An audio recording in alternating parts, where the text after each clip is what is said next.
الرجاء الوقوف لعزف السلام الوطني لدولة الإمارات العربية المتحدة وجمهورية مصر العربية.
الحضور الكريم، أصحاب السعادة والنيافة، أهلاً بيكم في احتفال الكنيسة باليوبيل الفضي. أنا اسمي ماريا، وأفتخر إني أقول على دولة الإمارات موطني التاني. أنا عمري 30 سنة وكبرت وعشت ودرست في البلد دي. أهلي بقالهم 35 سنة في البلد دي، وحقيقي بشكرهم إن هم أتاحوا لينا فرص دراسة، عمل، أمان وحرية. النهاردة إحنا بنحتفل بمرور 25 سنة على افتتاح الكنيسة في مجمع الثالوث القدوس اللي إحنا متواجدين فيه حالياً، وأكتر من 40 سنة من تواجد الكنيسة في دولة الإمارات. بالنيابة عن الجالية المصرية القبطية، أحب أشكر دولة الإمارات على استضافتنا. إحنا مش بس بنحتفل بالكنيسة، إحنا كمان بنحتفل ب50 سنة بالعلاقات الإماراتية المصرية، اللي هي جزء من مبادرة صاحب السمو الشيخ محمد بن راشد المكتوم، نائب رئيس دولة الإمارات، رئيس مجلس الوزراء، حاكم دبي، تحت شعار قلب واحد.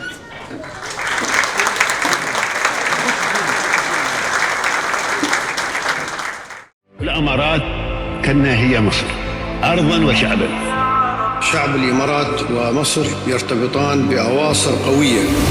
هي وطن ثاني لنا، كما أن الإمارات وطن ثاني للمصريين. دولة الإمارات على خطى الشيخ زايد رحمه الله وتوصيته. مصر التي كانت وما زالت تشكل الوجدان وتأسر قلوب المحبين.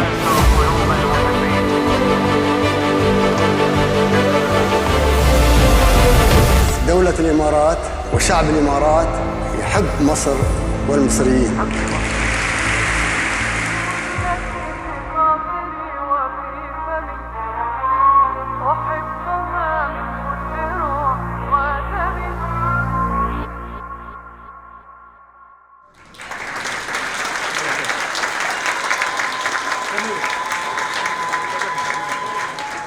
على فكرة أنا عايزة أحكي لكم بس قصة صغيرة قبل ما نخش في الفقرة التانية. الكنيسة عندنا طلعت بشعار كلنا واحد قبل ما الإمارات تعلن شعار قلب واحد. لما الإمارات أعلنتها جزء من مبادرة الشيخ محمد بن راشد فعلا أكدت لنا إحساسنا، إحنا فعلا كلنا واحد وقلب واحد. عمرنا في دولة الإمارات ما حسينا إن في اختلاف، عمر ما اختلاف الثقافات، تعليم، فكر، جنسية أو حتى الديانة كانت بتفرقنا. بالمناسبة دي أحب أقدم لكم أوبرا كلنا واحد، اللي هو تأليف، تلحين وتوزيع شباب الكنيسة عندنا. يتفضلوا على المسرح.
شكراً أوبريت كلنا واحد.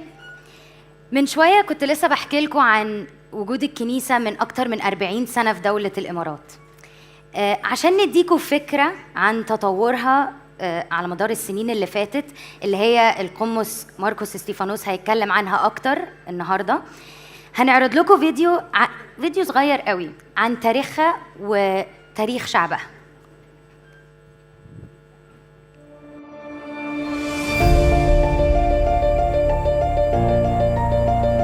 من هنا ابتدت قصتنا مع دخول القديس ماري مرقس أرض اسكندرية. أسس فيها أول كنيسة قبطية في التاريخ، وتم تأسيس الكرازة المرقسية وجلوس ماري مرقس الرسول كأول بطريرك للكنيسة المصرية. وفي عهد البابا كيرلس السادس البطريرك 116، وفي أوائل الستينيات بدأت الكنيسة القبطية تنتشر في العالم كله، وتم تأسيس الكنائس القبطية لأول مرة بره مصر. وفي أوائل السبعينيات مع نشأة دولة الإمارات العربية المتحدة ابتدى المصريين يتوافدوا للدولة للعمل والإقامة. ومع الوقت ابتدت الجالية القبطية اللي كان عددها صغير يتجمعوا في القاعات ويرفعوا الصلوات. وفي سنة 78 كان أول زيارة لكاهن قبطي للإمارات، وكان وقتها أبونا تيموثاوس اللي أصبح بعدين نيافة الأنبا برام أسقف الفيوم. وفي سنة 79 اتنقل أبونا تيموثاوس للخدمة في أبو ظبي، وحضر أبونا أرسانيوس الأنبا بشوي اللي أصبح بعدها نيافة الأنبا لوكاس أسقف أبنوب والفتح، وخدم في الكنيسة القبطية في دبي.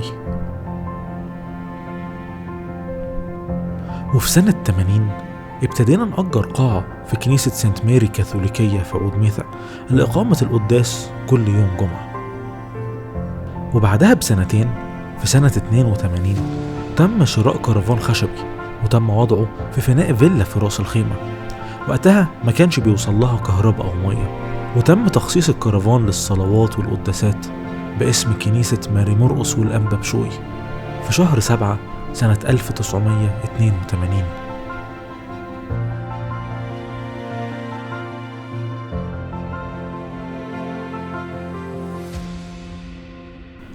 وبعد فترة تم نقل الكرفان لدبي لساحة مجمع الثالوث القدوس.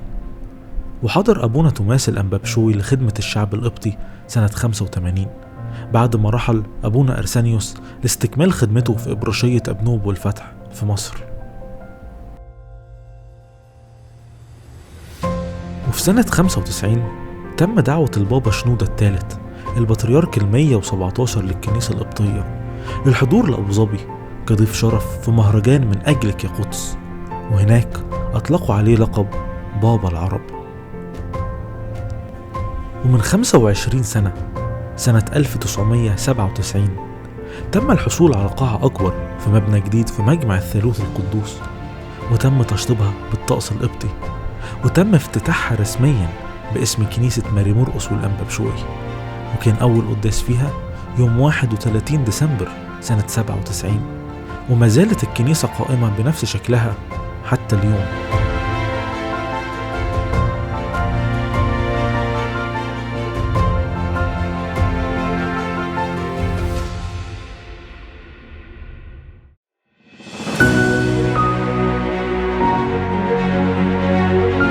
وكبر شعب الكنيسة وزادت الخدمات الرعوية، فحضر أبونا إسيزورس حاليا نيافة الأنبا بشوي أسقف أسوان، وخدم في الكنيسة من سنة 2000 لغاية سنة 2005.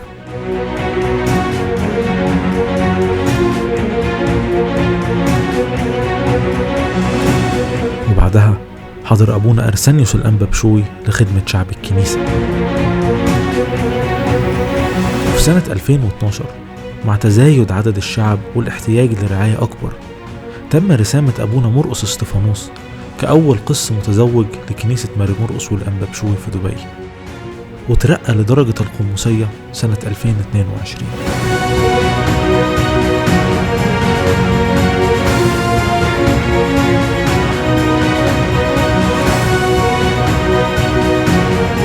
بنفتخر احنا ولاد كنيسة ماري مرقس والأنبا بشوي القبطية في دبي إننا عاصرنا تطور ونمو وازدهار دولة الإمارات، وبنفتخر بالعلاقات الطيبة بين الكنيسة والدولة، وبنصلي دايما لحفظ السلام في مصر والإمارات والعالم كله.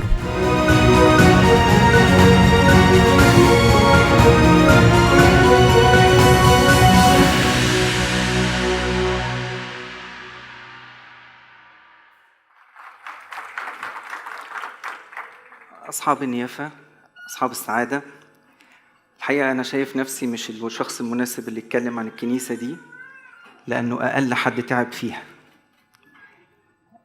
25 سنة بنحتفل بيها مع بعض. أنا هنا بس بقالي 20 سنة، عشان كده بقول أنا مش الشخص المناسب اللي يتكلم عن الكنيسة. لكن هنبتدي برقم 42. هحكي لكم حكاية كنيسة في أرقام، كنيسة في حضن وطن تاني، كنيسة شبعانة أمان وحب وتسامح من كل فرد على أرض البلد دي. 42 سنة طلعت أول مجموعة تصلي وتأجر في منطقة العود ميسا في سانت ميري، وبدأوا يشتغلوا على قد ما يقدروا إن يجي لهم أب كاهن كل فترة يصلي القداس ويمشي. احتياج الإنسان لربنا دفع المجموعة دي إنه يكبروا مع الوقت، يعفروا أكتر عشان يوصلوا للي نفسهم يوصلوا له، يصلوا بانتظام. علشان كده بدأت البذرة دي تقريبا 50 عيلة، ما يقرب 50 عيلة. 50 عيلة مجرد ان تجمعتهم مع بعض كل فترة عشان ابونا يجي يصلي القداس بيهم ويسيبهم يمشي، برضو ما خليهمش يقفوا. عشان كده فضلت المجموعة دي تصلي اكتر واكتر، وفضلت الكنيسة دي اللي هي جماعة المؤمنين دول أو المجموعة دول أو الناس 50 عيلة دول اللي بيكبروا مع الوقت، الكنيسة دي فضلت تخدم دبي والإمارات الشمالية لمدة 22 سنة لوحدها، دبي والإمارات الشمالية كلها. لكن برضو مع الوقت وعشان قلب البلد دي ومحبة قادتها وشعبها، تسامحهم ومحبتهم لكل الأطياف وكل الأديان، سمحت إن العدد بدل ما يبقى 50 يطلع ويزيد لغاية ما وصل النهاردة تقريبا 500 عيلة، يعني 10 أضعاف في الفترة دي. وبما إن البلد حضن دافي لكل واحد بيجيها ومش عايز يسيبها لأنها حضن، فعمالة تجيب أكتر وتقرب أكتر اللي بره. ومن هنا هندخل مع بعض بأنه المنطقة اللي بتخدمها الكنيسة تقريبا في حدود 300 كيلومتر مربع، ما بين نص شارع الشيخ زايد والمناطق الجديدة في طريق العين دبي العين ولغاية حدود الشرق. الكنيسة دي فضلت تتخدم بآباء أجلاء زي الأنبا باسيليوس والأنبا أبراهام، خدموهم بكل بذل، ما بخلوش بأي مجهود عشان خاطر يخدموا كل اللي موجودين. زمان كنا تحت قيادتهم مباشرة، لكن دلوقتي الكنيسة في الإمارات والكنيسة في بعض دول الخليج أو كل دول الخليج ما عدا الكويت خاضعة بشكل مباشر لقداسة البابا تودروس الثاني مباشرة. بيبعت لنا كل فترة سيدنا نيافة الأنبا يوليوس عشان يطمن علينا، ويرجع سيدنا ينقل له أخبار الكنيسة. حكاية كنيسة في أرقام، حكاية كنيسة دفيانة بحب وتسامح. مش هقول حاجة أكتر. شكرا للإمارات، دولة، حكاما، شعبا. شكرا على كل اللي بتعملوه عشان تدوا الحرية والقوة والأمان لكل واحد إنه يمارس شعائره الدينية. شكرا.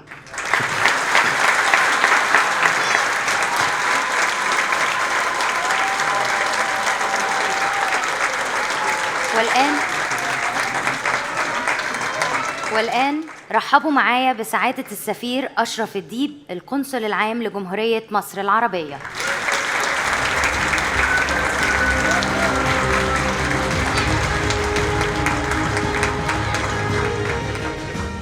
مساء الخير على حضراتكم، كل عام وانتم طيبين.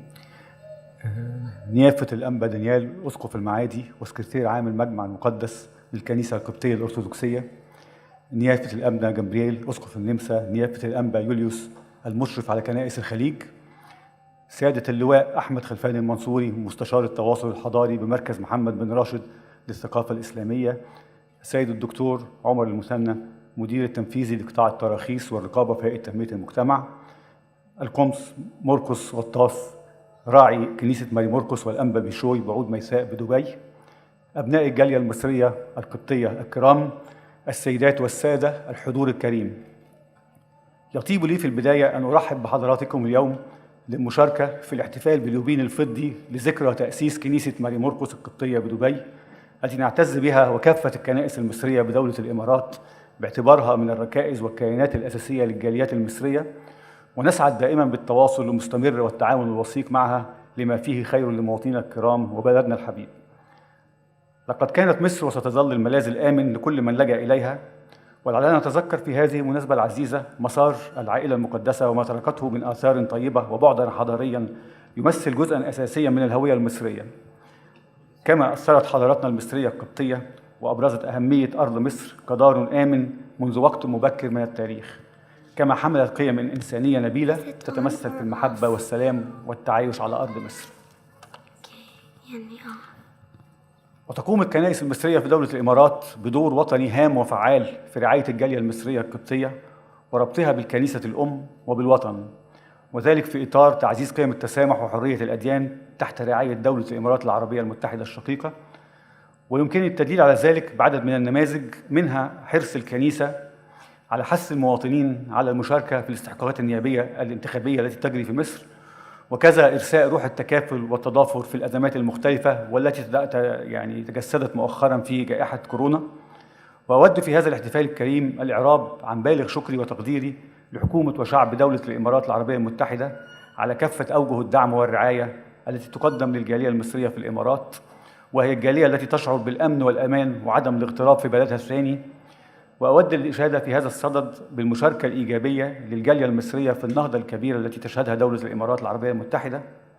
ويسعدني في هذا السياق الإشارة إلى تزامن هذه الاحتفالية مع مناسبة الاحتفال بذكرى مرور 50 سنة على إقامة العلاقات المصرية الإماراتية التي تعزز بطبيعة الحال مبادئ الأخوة والترابط التي تجمع قيادتي وحكومتي وشعبي البلدين.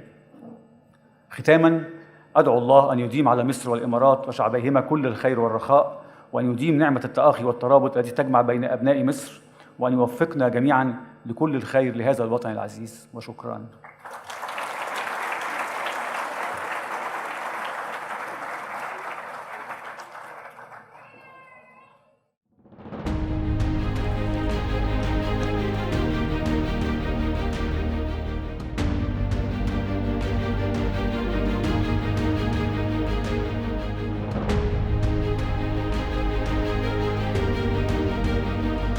العلاقة بين مصر ودولة الإمارات العربية هي علاقة قائمة على أساس إنساني أولا، ولذلك هي علاقة قوية.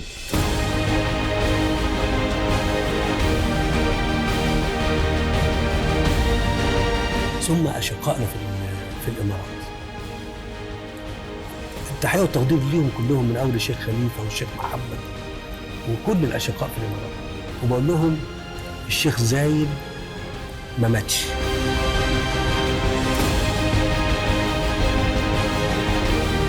يعني أن مصر غالية على الشيخ زايد، مصر غالية على سيدي الشيخ محمد بن راشد، مصر غالية على سيدي السمو الشيخ محمد بن زايد.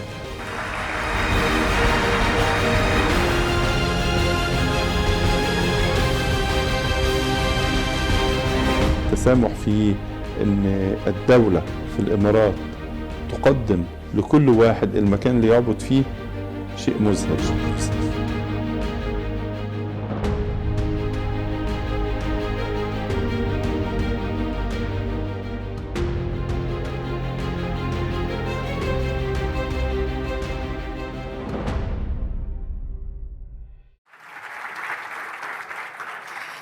حقيقي زي ما قداسة البابا تودرس الثاني قال في الفيديو، العلاقة بين مصر ودولة الإمارات هي علاقة قائمة على أساس إنساني أولاً، ولذلك هي علاقة قوية، وإن الإمارات تقدم لكل واحد مكان يعبد فيه حقيقي ده شيء مذهل.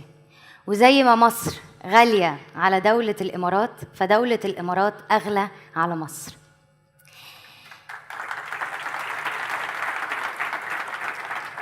دلوقتي بندعو نيافة الأنبا يوليوس المشرف على كنائس الخليج على المسرح.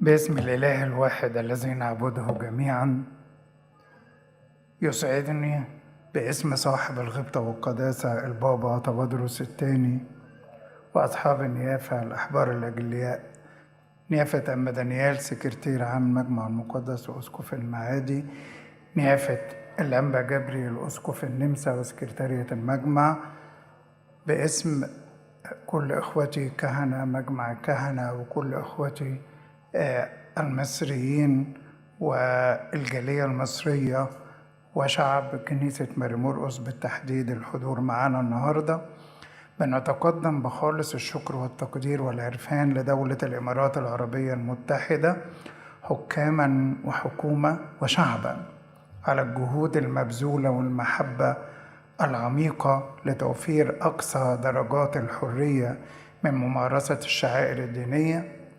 ونخص بالشكر صاحب السمو الشيخ محمد بن زايد آل نهيان رئيس الدولة، وصاحب السمو الشيخ محمد بن راشد المكتوم نائب رئيس الدولة ورئيس مجلس الوزراء، وسمو الشيخ حمدان بن محمد آل مكتوم ولي عهد إمارة دبي، وسمو الشيخ مكتوم بن محمد آل مكتوم نائب حاكم دبي، وأصحاب السمو حكام الإمارات وأولياء العهود على سماحتهم ودعمهم المستمر. أخص بالشكر سمو الشيخ نهيان وزير التسامح الذي أناب عن سموه بالحضور السيد راشد إبراهيم النعيمي مدير مكتبه.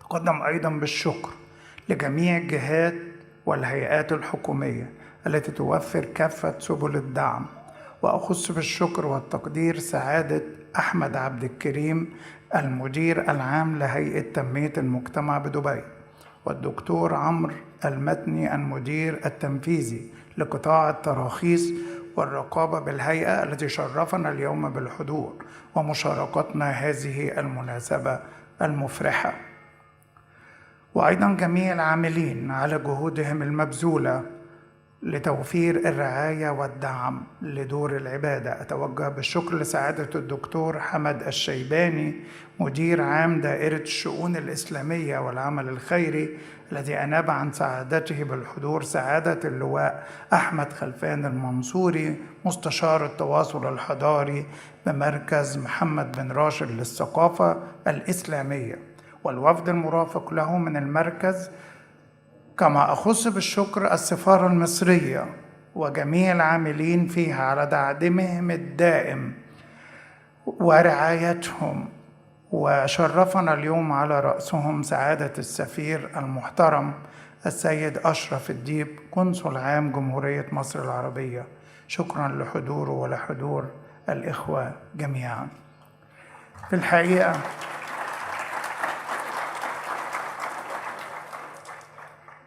أنا بفكر أعبر إزاي عن فرحتنا كلنا ومحبتنا وتقديرنا لهذا البلد الكريم ولتقديرنا لكل اللي احنا بنعيشه مش بنسمعه.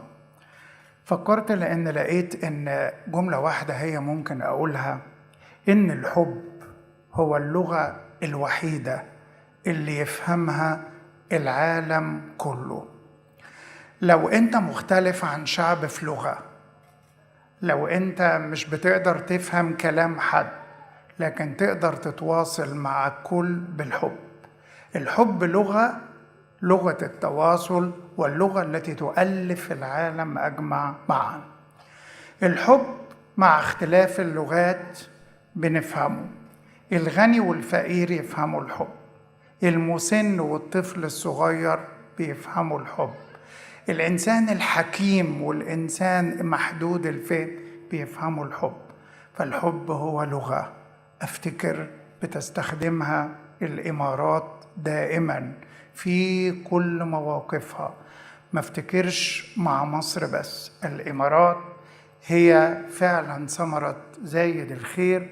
والحقيقة في جلسة رائعة اتشرفت بيها مع صاحب السمو الشيخ محمد بن زايد رئيس الدولة، عبر ازاي هم متوصيين تماما، وزي ما قال السيد الرئيس ان زايد ما ماتش، الشيخ زايد ما ماتش، ففعلا نفس الخط بتاعه. ومشاركة الإمارات في عدد كبير جدا من الدول بالخير قد تصل إلى 46 دولة. فالحقيقة كل الشكر لهذا الحب اللي احنا مش سمعناه، افتكر ان احنا كلنا عايشينه. مع خالص تحياتي وخالص شكري وتقديري، وباسمهم كلهم بهنيكم بالعيد اليوبيل الفضي لكنيسة ماري مرقس بدبي، وكل عام وانتم بخير.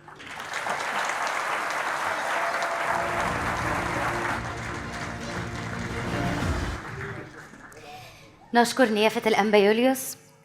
الحب حقيقي لغة يفهمها الكل، ولغة تستخدمها الإمارات مع الكل. وعشان كده هنعرض دلوقتي فيديو عن إزاي الإمارات كانت وما زالت وستظل منارة السلام والمحبة ورمز التطور في العالم العربي. نعلن قيام دولة الإمارات العربية المتحدة دولة مستقلة ذات سيادة.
والآن ندعو على المسرح الدكتور عمر المثنى، المدير التنفيذي لقطاع التراخيص والرقابة في هيئة تنمية المجتمع.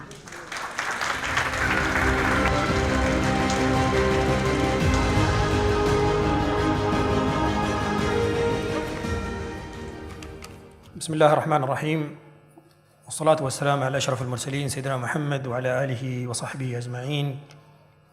أصحاب السماحة، السيدات والسادة الحضور الكرام، أحييكم بتحية الإسلام. السلام عليكم ورحمة الله وبركاته. بداية أتقدم لكم بالشكر على دعوتي لمشاركتكم الاحتفال بالذكرى 25 لتأسيس كنيسة الأقباط في إمارة دبي، والتي تتزامن مع مرور 50 عاماً من العلاقات المتينة والروابط التاريخية بين دولة الإمارات العربية المتحدة وجمهورية مصر العربية. هذه العلاقات التي أرسى دعائمها المغفور له الشيخ زايد بن سلطان آل نهيان طيب الله ثراه، إيماناً منه بمكانة مصر ودورها المحوري في المنطقة. كما يسرني أن أنتهز هذه الفرصة لأؤكد على أن ما يربط شعبي الإمارات وجمهورية مصر العربية من أخوة ومحبة تمتد لأكثر من 5 عقود، يحتفل بها البلدين الآن تحت شعار مصر والإمارات قلب واحد. الحضور الكرام، اليوم نحتفل معا لأننا شعب واحد، دم واحد، ومصير واحد، وكلنا واحد. ولنؤكد على رسالة التسامح والمحبة التي تتجاوز الجنسيات والأعراق والأسماء، وتسعى لخير ومصلحة الإنسان أياً كان، وبغض النظر عن ظروفه وانتماءاته. قيم التسامح والمحبة والسلام التي غرسها فينا قادتنا في دولة الإمارات إيماناً منهم بأهميتها لتحقيق التنمية المستدامة لمجتمعاتنا والاستقرار أعضائه وسعادتهم. هذه التنمية التي شاهدتموها جميعاً وكنتم جزءاً منها بانتمائكم لهذا المجتمع، ونحن في هيئة تنمية المجتمع ندرك أن استمرار التقدم والنجاح والرخاء لدولتنا يتطلب مشاركتكم وجهودكم ومحبتكم، ونثمن ما تقومون به من نشر لقيم التسامح والمحبة ولمشاعر الولاء والانتماء لدولة الإمارات. واليوم يسعدني وأنا أرى هذا الحضور الرائع وهذه الاحتفالية أن أؤكد لكم أنكم في أرضكم وبين أهلكم، وهذا المجتمع لنا جميعاً وله نعمل وسنتطور ونسعد. والسلام عليكم ورحمة الله وبركاته.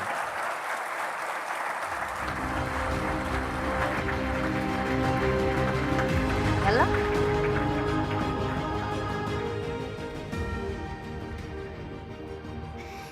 فقرتنا اللي جاية هتقدمها بنوتة أمورة اسمها ماريا اللي واقفة قدامي، مش أنا، ماريا الصغيرة. ماريا حبت تقدم فقرة النهاردة عشان تشكر فيها الإمارات بنفسها.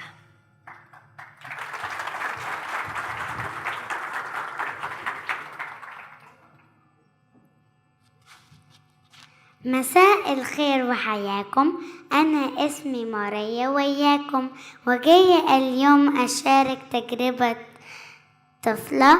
وأول حاجة أحب أشكركم من قلبي على وجودي هنا في حفلة تبين قد إيه إحنا واحد في كتير،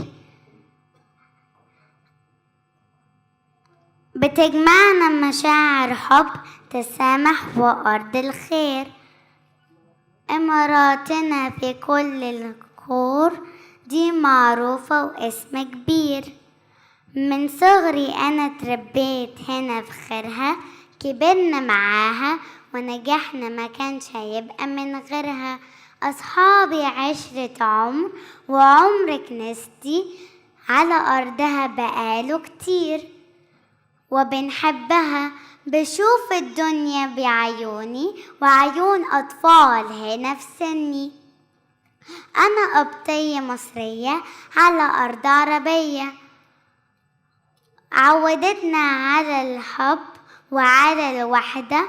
فخورة إني أكون واحدة من اللي حسوا بكل ده، وحابة أشكركم من تاني إنكم خليتوا ده ممكن.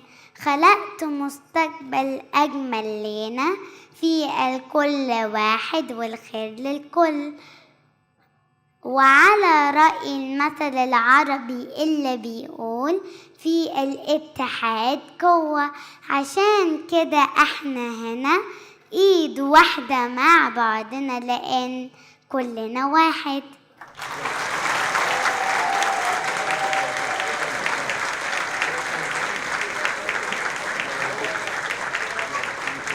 لا، عايزين تحية كمان لماريا لو سمحت.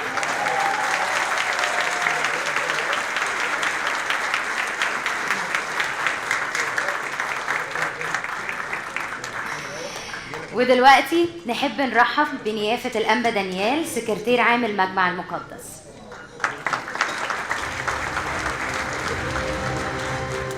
سعادة القنصل العام لجمهورية مصر في الإمارات، أصحاب السمو والسماحة، الشعب الموجود كله، باسم صاحب القداسة البابا تودروس الثاني أرحب بكم، أشكركم على حضوركم. أنا كنت كاتب كلمة مكتوبة، لكن لقيت القعدة لطيفة ويعني فيها محبة وفيها يعني كده توسع، ففضلت أن أرتجل الكلمة. ما هي فلسفة أن نكون كلنا متسامحين، أن نكون كلنا في محبة؟ كل شعوب العالم على مدى التاريخ عندما خلق الله الإنسان خلق رجل وامرأة، ومنه جاء كل النسل البشري، وصارت شعوب وأمم وآراء وأفكار. كلنا، كل شعوب الأرض ترجع إلى أصل واحد، وسنعود كلنا إلى أرض واحدة تنتهي حياتنا على الأرض، أن ندفن في الأرض التي تضمنا كلنا. نتأمل في هذا الوضع ونجد أننا كلنا من أصل واحد. للأسف أول 2 إخوات اتولدوا من آدم وحواء تعاركا، وأحدهما قتل الآخر، وصارت البغضة نموذج ومثال لكثيرين من الجنس البشري. الرقي الآن في هذا العصر هو عدم العودة إلى الحروب والنزاعات، هو المحبة التي تعطي وتنمي الكل. الدول التي أخذت هذا المنهج نمت وصارت أفضل كثيرا من الدول التي تدخل في حروب وانقسامات، على رأسها دولة الإمارات التي صارت نموذج للتسامح ونموذج للمحبة وفتح الأحضان للكل. ودي فلسفة جميلة فعلا نرى فيها نمو للإمارات، صارت من أعظم الدول الآن في العالم، وأصبحت نموذج نتمثل به. الرئيس عبد الفتاح السيسي منذ قدومه من حوالي 9 سنوات يسلك هذا المسلك أيضا في الانفتاح والحب للكل والعلاقات الجيدة مع الكل. دي البشرية كما يريدها الله لنا أو كما رسمها الله لنا، والتي هي تفيد الكل. وما نقدرش نعبر عن مدى حب المصريين لدولة الإمارات والمسؤولين فيها. دايما لما نتكلم على الإمارات بنتكلم بفرحة، ومنساش تعضيد دولة الإمارات لمصر سياسيا واقتصاديا. أنا نفسي شاهد على دعم الإمارات للكنيسة القبطية معنويا وماليا واقتصاديا. ده هو اللي بيدي حب للكل وانفتاح للكل. في الآخر كلنا مجتمع واحد. أكرر شكري لدولة الإمارات والنموذج الجيد، وباسم الأقباط جميعا اللي موجود في الإمارات أشكرهم، أشكر الدولة بكل مسؤوليها على هذا الفكر المنفتح. أشكركم.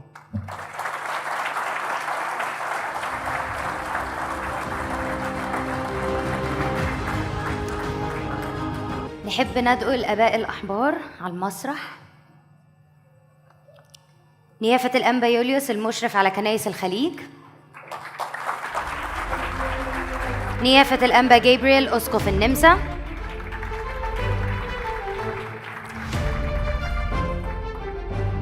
نحب ندعو السيد راشد إبراهيم النعيمي نيابة عن سمو الشيخ نهيان بن مبارك النهيان وزير التسامح والتعايش.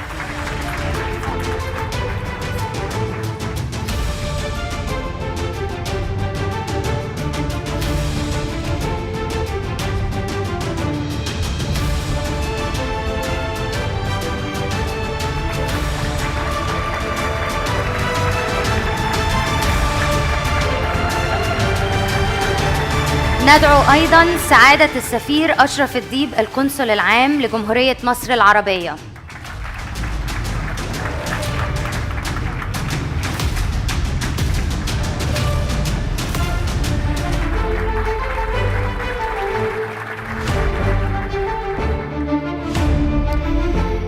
ندعو سعادة اللواء أحمد خلفان المنصوري مستشار التواصل الحضاري بمركز محمد بن راشد للثقافة الإسلامية.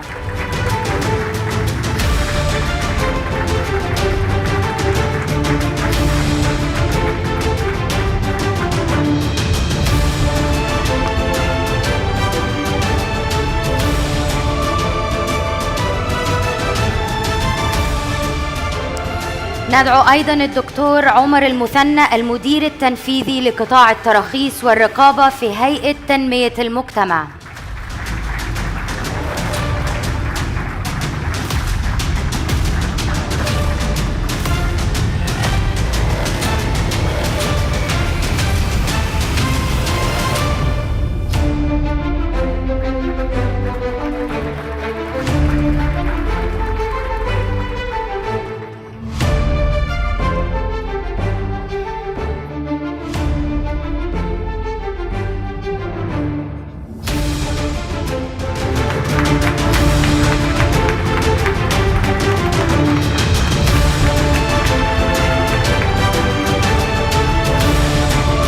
ودلوقتي ندعو القمامسة والقسوس للمسرح لاتخاذ صورة تذكارية.